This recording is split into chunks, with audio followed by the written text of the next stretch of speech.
বিদ্যে বোঝাই বাবু মশাই, চড়ি শখের বোটে মাঝিরে কন। বলতে পারিস সূর্যি কেন ওঠে, চাঁদটা কেন বাড়ে কমে, জোয়ার কেন আসে? বৃদ্ধ মাঝি অবাক হয়ে ফেল ফেলিয়ে হাসে।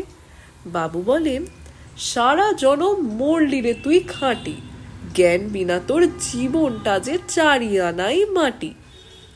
খানিক বাদে কহেন বাবু, বলতো দেখি ভেবে, নদীর ধারা কেমনে আসে পাহাড় হতে নেবে? বলতো কেন লবণ পোড়া সাগর ভরা পানি? মাঝি সে কয়, আরে মশাই অত কি আর জানি। বাবু বলেন, এই বয়সে জানিস নেও তা কি, জীবনটা তোর নেহাত খেলো, অষ্ট আনাই ফাঁকি। আবার ভেবে কহেন বাবু, বলতো রে বুড়ো, কেন এমন নীল দেখা যায় আকাশের ওই চূড়ো? বলতো দেখি সূর্য চাঁদে গ্রহণ লাগে কেন? বৃদ্ধ বলে, আমায় কেন লজ্জা দিচ্ছেন হেন?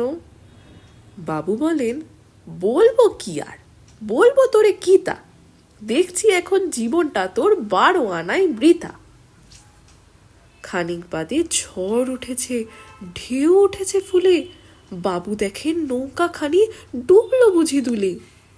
মাঝিরে কন, এ কি আপদ, ওরে ও ভাই মাঝি, ডুবলো নাকি নৌকা এবার, মরবো নাকি আজি? মাঝি শুধু হয়ে, সাঁতার জানো, মাথা নাড়েন বাবু। মূর্খ মাঝি বলে, মশাই এখন কেমন কাবু? বাঁচলে শেষে আমার কথা হিসেব করো পিছে, তোমার দেখি জীবনখানা 16 আনাই মিছে।